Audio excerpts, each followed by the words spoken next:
اٹھتے بیٹھتے آتے جاتے استغفر اللہ ربی استغفر اللہ الذی لا الہ الا ہو الحی القیوم واتوب الیہ استغفر اللہ ربی من کل ذنب واتوب الیہ.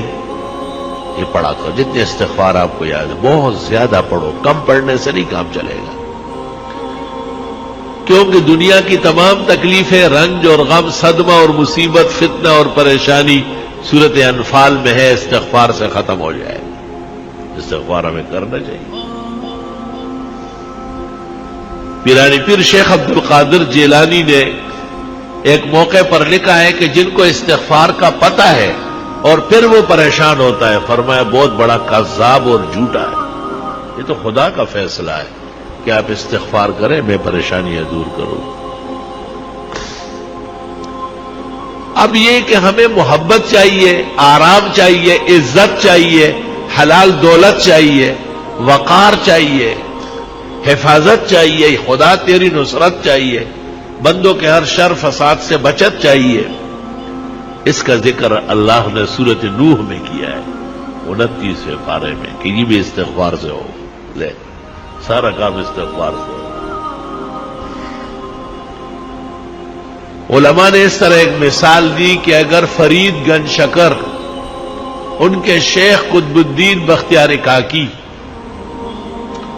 ان کے شیخ معین الدین چشتی اور ان کے شیخ عثمان ہارونی اور ان سے بھی بڑے شیخ عبد القادر جیلانی اور سید علی حجویری داتا گنج بخش اور حسن بصری اور علی مرتضی اور چاروں مقرب ملائک، ان سے بھی آپ وظیفہ مانگے.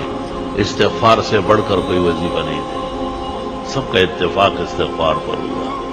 استغفر اللہ ربی من کل ذنب واتوب الیہ استغفر اللہ الذی لا الہ الا هو الحی القیوم واتوب الیہ. اب ایک آدمی استغفار کر رہا ہے اور وہ فائدہ محسوس نہیں کرتا تو قرآن تو سچا ہے، ہمارا ایمان ہے، اس میں کوئی کمی ہے نا.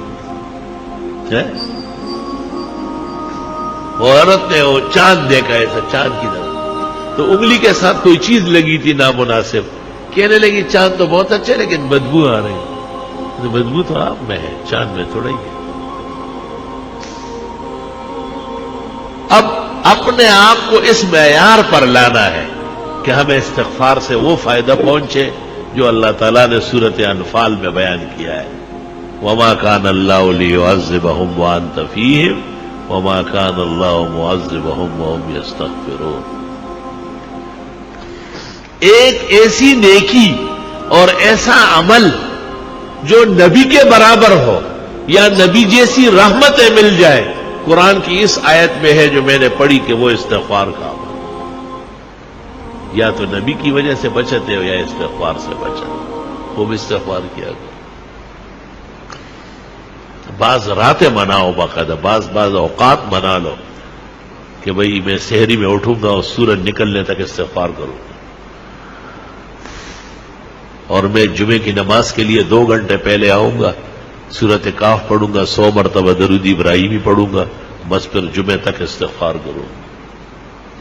جمعے میں اتنا ٹائم نہیں ہے، چلو عصر سے مغرب صحیح ہے، مغرب سے عشاء تک کچھ تو ادھر کنڈے زویا سوخو بویا، کچھ تو کرے آپ، اپنے آپ کو ذرا قیمتی بنائے.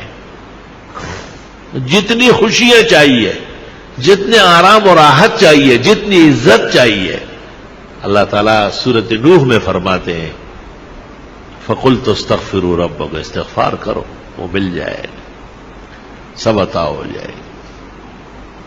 ہمیں بھی دعاؤں میں یاد رکھو، دینی مدرسوں کو بھی، طلباء کو بھی، اور یہ موجودہ پریشانیوں کو بھی، اور استغفار کی کثرت کرو.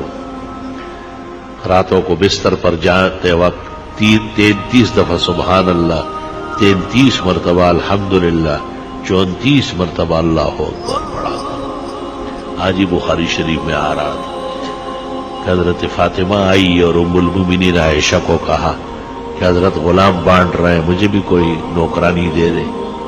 جب حضرت آئے بتایا، انہوں نے کچھ کہے بغیر ان کے گھر گئے اور ان کو کہا بس رات کو یہ پڑھا کرو 33 مرتبہ سبحان اللہ، 33 مرتبہ الحمدللہ، 34 مرتبہ اللہ اکبر. یہ دنیا بھر کے غلام کنیز آرام و راحت سے بہتر ہے. تسبیحات دائیں ہاتھ سے پڑھا کرو، بائیں ہاتھ سے اسلام میں کوئی تسبیح نہیں ہے. جو مسئلہ نہیں جانتے ان کو بتانا ضروری ہے، جو جاننے کے بعد بھی نہ مانے اللہ ان کو ہدایت کی توفیق دے.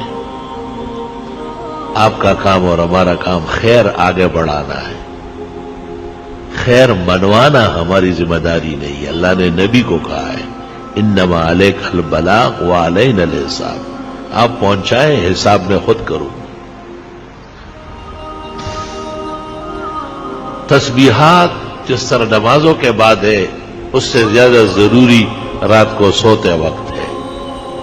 بہتر ہے کہ باوضو ہو، بہتر ہے کہ پاک کپڑے پاک جسم ہو، بہتر ہے کہ بستر بھی صاف ستھرا پاک ہو، سفید پاک چادر بچھاؤ اس پر. بستر پر آنے کے بعد اگر کوئی حرج نہیں ہے، گرانی نہیں ہے، تو سورت الف لام میم سجدہ ایک بار اور سورت ملک ایک بار ہر رات کو پڑھنا سنت طریقہ ہے. قیامت کے دن شفاعت آسانی سے نصیب ہو جائے گی. قیامت کے دن کی تپش نہیں دیکھے گا، محسوس بھی نہیں کرے گا. لوگوں سے پوچھے گا کہ وہ قیامت کہاں ہے، وہ تکلیف کدھر ہے. فرشتے کہیں گے چل چل الف لام میم سجدہ اور سورہ ملک جو پڑھتے ہیں ان کو نہ قبر میں عذاب ہوتا ہے نہ میدان حشر میں ہوتا ہے. یا رب تیری کتنی عنایات و احسانات. اورنگزیب عالمگیر نے جو قرآن شریف لکھا ہے تو الف لام میم سجدہ اس پر بھی لکھ دیا 21 پارے میں کہ رات کو سوتے وقت الف لام میم سجدہ اور ملک پڑھا کرو. پھر 29 پارے میں جب سورت ملک آئی پھر لکھنے لگا تو کاتبان جو بیٹھے تھے انہوں نے کہا حضرت یہ لکھ چکے ہیں وہاں، آرام سے رہو. وہ الف لام میم سجدے پر لکھا، یہ سورت ملک پر لکھا. اور حدیث شریف لکھنے کے بعد لکھ فرمایا بس اورنگزیب کا یہی مقصد تھا کہ یہ لکھا ہوا قیامت تک رہ جائے، شاید کوئی عمل کر کے اور مجھے بھی قبر کے عذاب سے اور جہنم کے تپش سے اور قیامت کی پریشانی سے اللہ تعالیٰ نے نجات نصیب فرمائے. الحمدللہ رب العالمین. اللہم صلی وسلم علی النبی وعلی آلہ وصحبہ.